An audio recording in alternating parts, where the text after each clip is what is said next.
Hello बच्चों। तो आज हम स्टार्ट करते हैं बैलेंस शीट। पिछली कुछ वीडियोस में हमने ट्रेडिंग और प्रॉफिट एंड लॉस पढ़ लिया है। आई होप कि आपको काफी हद तक समझ में आ गया होगा। बात अब हमारा नेक्स्ट स्टेप बैलेंस शीट का है। तो आज हम बैलेंस शीट को पढ़ने जा रहे हैं। बैलेंस शीट को पढ़ने के लिए हमें लायबिलिटीज और असेट्स को बहुत अच्छे से समझना है। तो इन दोनों के डिफरेंस को आप बहुत अच्छे से ध्यान से सुनेंगे और साथ में नोट्स बनाते रहेंगे। ध्यान से सुनेंगे। देखिए,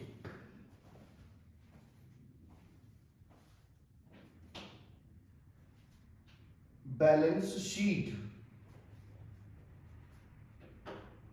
बैलेंस शीट में पहले भी बता चुका हूं कि balance sheet is not an account. ये अकाउंट नहीं है, इसलिए इसमें डेबिट क्रेडिट नहीं होता। Balance sheet is a sheet. तो इसमें कॉलम्स जरूर होंगे, बट डेबिट कॉलम जो होंगे वो डेबिट क्रेडिट के नहीं होंगे। तो पहले मैं आपको बता देता हूं कि ये जो हम बैलेंस शीट बनाते हैं, ये as at a point of time बनाते हैं, ना कि किसी पूरे पर्टिकुलर पीरियड के। At a point of time का मतलब कि आज की डेट में हमारे बिजनेस की क्या पोजीशन है, कितने हमारे बिजनेस के अंदर प्रॉफिट्स हैं, वो कितने एसेट्स हैं और या कितने लॉसेस हैं। तो वो एसेट्स हैं, लायबिलिटीज हैं, उन सबको हमें लिखना होता है। तो वो हमें कंसिडर करना होता है। इसलिए ये हमारी बनाई जाती है एज ऑन डेट। तो मैं एज ऑन डेट ले लेता हूं, एज ऑन 31 मार्च 2022। और मैं इसमें कॉलम्स ले रहा हूं। कॉलम्स हमारे वही एज यूजुअल जो हम पहले से लेते आए हैं। देखा जाए तो ये पर्टिकुलर अमाउंट और पर्टिकुलर अमाउंट है, लेकिन नहीं, ये हमारी लायबिलिटी साइड होगी, ये डेबिट साइड नहीं है, that is not the debit side. और ये क्रेडिट साइड नहीं है, ये लायबिलिटी साइड है और ये एसेट्स साइड है।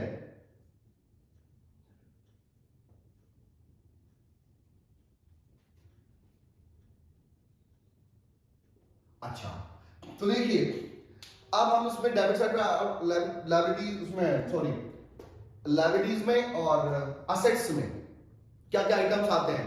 वैसे तो आप लोगों को हमने पहले ही पढ़ाया है बेसिक टर्म्स में, फिर भी आप इसको ध्यान से समझिए कि असेट साइड में क्या क्या आएगा। असेट साइड में सारी असेट्स आएंगी। वैसे तो ये दो फॉर्म में बनाया जाता है, आपका परमानेंस फॉर्म में और लिक्विडिटी फॉर्म में, लेकिन फिर अभी मैं इसको आपको बेसिक तरीके से पूरा पढ़ा रही है। हम नेक्स्ट वीडियोस में डिस्कस करेंगे। अभी मैं आपको सबसे पहले डिस्कस कर रहे हैं बैलेंस शीट, फिर भी कुछ हद तक उसको हम परमानेंस फॉर्म में लेके चलेंगे। तो इसमें सबसे पहले असेट्स लिखते हैं, और वो भी असेट्स में फिक्स असेट्स। तो फिक्स असेट्स में क्या क्या होता है, देखिए, लैंड एंड बिल्डिंग,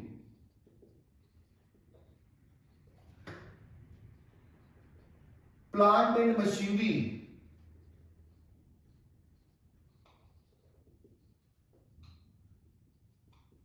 फर्नीचर।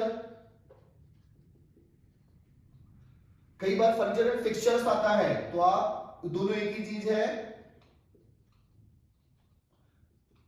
या फर्नीचर और फिटिंग्स कह सकते हैं।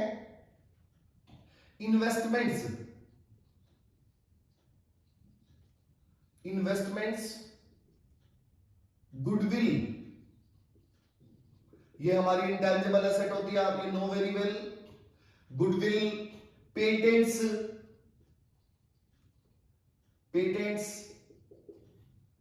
ये हमारी असेट्स होती है फिक्स। अब हमारी कुछ इसके बाद करंट एसेट्स, लाइक आपका स्टॉक को इन्वेंट्री भी कहते हैं।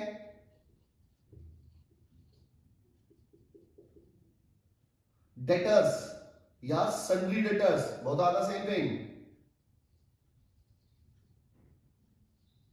सन्ड्री डेटर्स, बिल्स रिसीवेबल,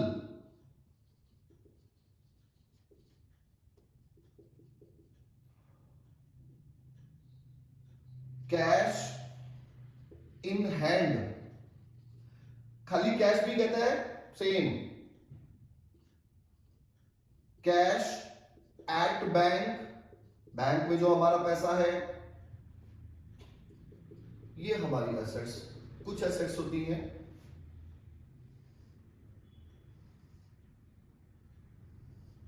इसमें हमारी दो एसेट्स और बता देता हूं। यदि हमने किसी को शॉर्ट टर्म लोन्स और एडवांस दिए हुए हैं, लिए हुए तो लायबिलिटी हो जाएगा। अगर हमने दिए हुए हैं,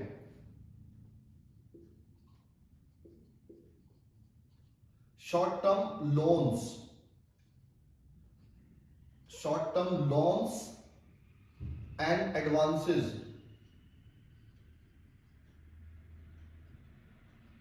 और प्रीपेड एक्सपेंसेस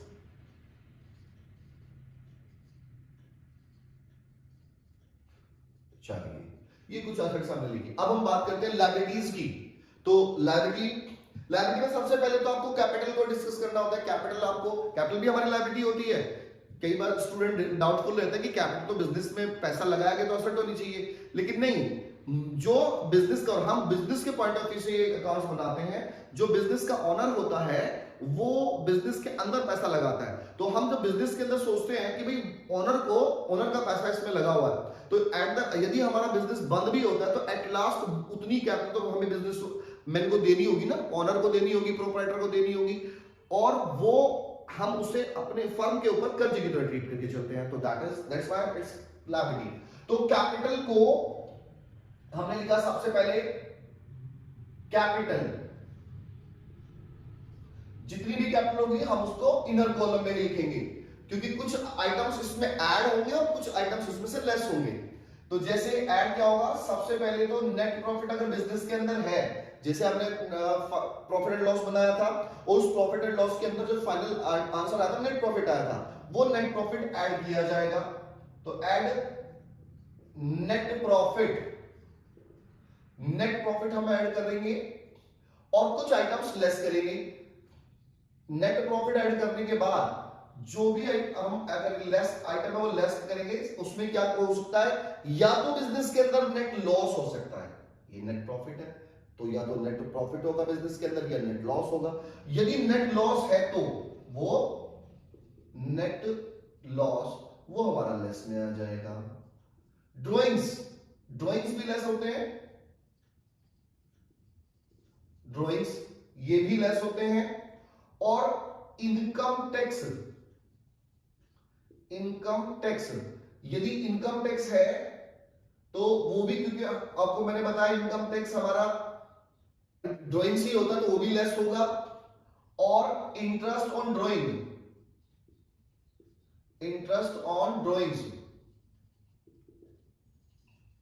ये भी हमारा लेस होता है। तो इन सबको लेस करने के बाद हमारा जो फाइनल क्लोजिंग बैलेंस आ जाएगा कैपिटल का। इसके बाद हम यहां पे लिखेंगे बैंक लोन भी हो सकता है, कोई भी लोन हो सकता है जो आपने लोन ले रखा हो, बैंक से हो सकता है या किसी और पार्टी से अलग से हो सकता है, वो लोन होगा। उसके बाद जैसे यहां पे सन्ड्री डेटर्स था तो यहां पे सन्ड्री क्रेडिटर्स होगा, सन्ड्री क्रेडिटर्स। बिल्स रिसीवेबल था तो बिल्स पेबल इधर होगा, बिल्स पेबल हमारी लायबिलिटी होगी।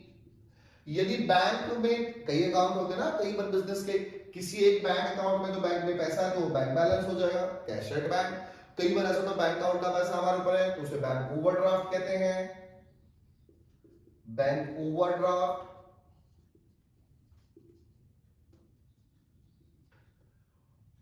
आउटस्टैंडिंग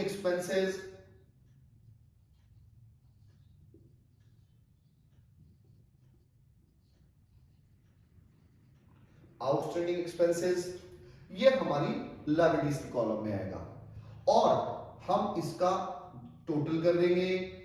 टोटल हमेशा इसका इक्वल आएगा, हमेशा इसका टोटल इक्वल आएगा, यानी कि असेट्स और लायबिलिटी हमेशा इक्वल होंगी, एसेट्स और लायबिलिटी हमेशा इक्वल होंगी। यदि ये इक्वल नहीं है तो इसके अंदर बैलेंस नहीं आएगा। जैसे हमारा ट्रेडिंग के अंदर ग्रॉस प्रॉफिट आता था बैलेंस निकलने से, प्रॉफिट एंड लॉस बनाते थे तो वहां से बैलेंस करके हमारा प्रॉफिट एंड लॉस आता था, यहां पे हमारा बैलेंस नहीं आएगा, ये एट लास्ट इक्वल हो जाएगा। ये इक्वल है तो इससे आपको पता लग जाएगा कि आपका क्वेश्चन सही है। और जब भी आप क्वेश्चन करेंगे तो विदाउट मैचिंग योर आंसर आपको पता लग जाएगा माय क्वेश्चन इज करेक्ट। ठीक है, चलिए, तो ये आई होप ये आपको अच्छे से समझ में आ गया होगा। यदि कोई डाउट होगा तो आप मुझे कमेंट सेक्शन में डाल देंगे। ओके, अभी हम एक क्वेश्चन और इसमें करके आपको दिखाते हैं, साथ ही साथ इससे आपको ये क्वेश्चन और क्लैरिटी आ जाएगी, तो और अच्छे से समझ में आएगा। तो एक क्वेश्चन कर लेते हैं, टीएस ग्रेवाल से क्वेश्चन उठा लेते हैं, तो देख लेते हैं क्वेश्चन। चलिए, टीएस ग्रेवाल का क्वेश्चन नंबर आप करिए, ये 14 कर लेंगे, तो इससे आपको क्लियरिटी भी आ जाएगी। ये साथ ही साथ हम क्वेश्चन कर रहे हैं, question number 14।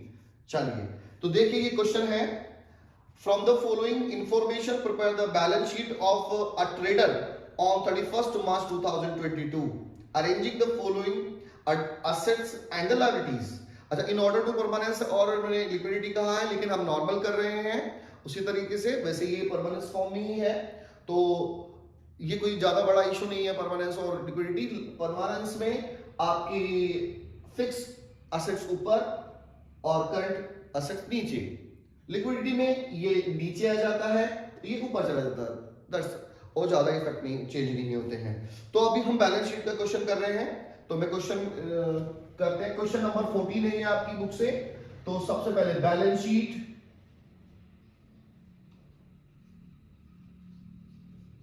Balance sheet of a trader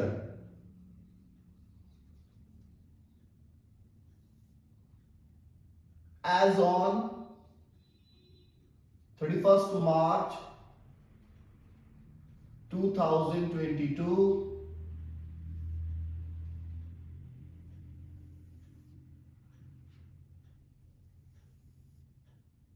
ये लीजिए।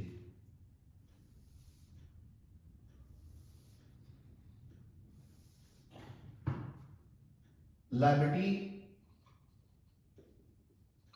असेट्स, आपकी अमाउंट,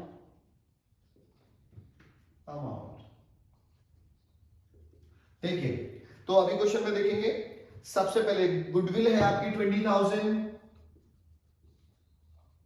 गुडविल 20,000 रुपीज। फिर आपको कैपिटल गिवन है, कैपिटल गिवन है हमारा 1,80,000, उसको हम अंदर ही इनर कॉलम में लिखेंगे इसी तरह से, क्योंकि हम उसमें नेट प्रॉफिट या नेट लॉस को एडजस्ट करना है।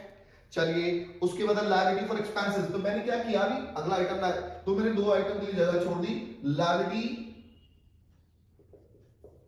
Liability for expenses, it means ये आउटस्टैंडिंग एक्सपेंसेस है, outstanding liability for expenses, liability for expenses 1,200, cash इन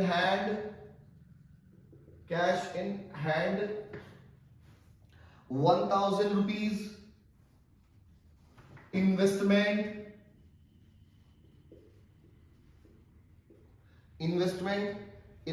20,000। उसके बाद है आपका बिल्स पेबल लायबिलिटी है, बिल्स पेबल की अमाउंट है आपकी 10,700। इसके बाद आपका बिल्स पेबल का नेट प्रॉफिट, तो नेट प्रॉफिट हमारा कैपिटल में ऐड होगा, ऐड नेट प्रॉफिट, तो नेट प्रॉफिट हमने ऐड कर दिया 92,600 रुपीज। उसके बाद सन्ड्री डेटर्स 50,000, सन्ड्री डेटर्स ये आपका 50,000 रुपीज है। उसके बाद है आपका लैंड एंड बिल्डिंग, तो लैंड एंड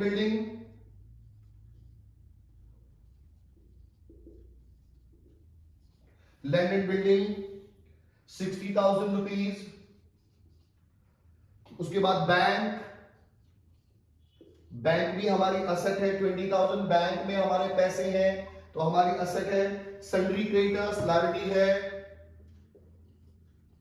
सन्ड्री क्रेडिटर्स ये हमारी लायबिलिटी है 63,000 रुपीज। उसके बाद है हमारा plant and machinery, bills receivable and plant and machinery, तो bills receivable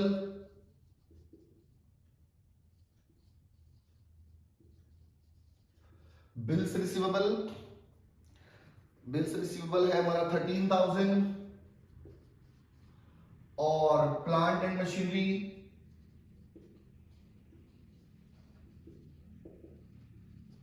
ji, plant and machinery हमारा 40,000 रुपीज।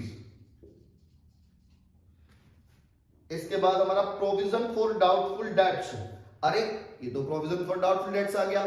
चलिए, तो प्रोविजन फॉर डाउटफुल डेट्स जो है हमारा पीएनएल का आइटम, वो पीएनएल में आता है और जो हमारा डेटर्स है, डेटर्स में से लेस होता है, तो हमें डेटर्स में से लेस करके शो करना पड़ेगा। चलिए, तो अभी कैसे शो करना है मैं आपको फिर से बता देता हूं, ध्यान दीजिएगा। ये हमारा सन्डी डेटर जो है मैं आपको मिटाना ही पड़ेगा, तो मैं आपको मिटा के दिखा देता हूं। सन्ड्री डेटर्स, सन्डी डेटर्स हमारा 50,000 रुपीज का है और उसमें से लेस करेंगे provision for doubtful debts, doubtful debts. तो ये है हमारा जो अमाउंट है प्रोविजन फॉर डाउटफुल डेब्ट्स का, वो है 2,500 रुपीज। इसको लेस करने के बाद 47,500 हमारा बचता है, जो हमारा फाइनल डेटर्स है। ठीक है, ओके। उसके बाद है क्लोजिंग स्टॉक। क्लोजिंग स्टॉक है हमारा 80,000 रुपीज। फर्नीचर 16,000,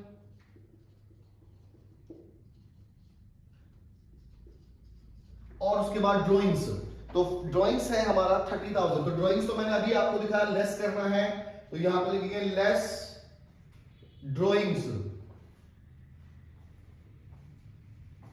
ड्राइंग्स 30,000 रुपीज इसमें से लेस करेंगे और लेस करने के बाद इनका फाइनल टोटल करेंगे। तो फाइनल टोटल कीजिए, आप भी लोग टोटल कीजिए।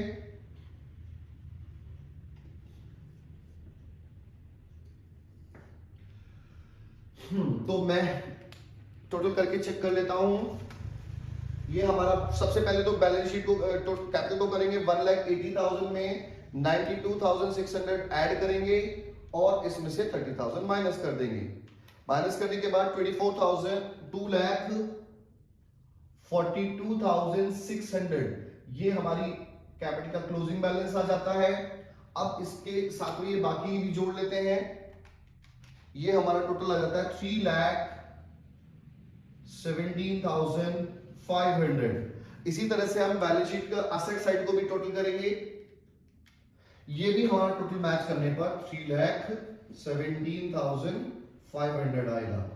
ओके, तो देखिए हमारा बैलेंस शीट बन गई और बैलेंस शीट का टोटल हमारा फाइनली इक्वल आ गया।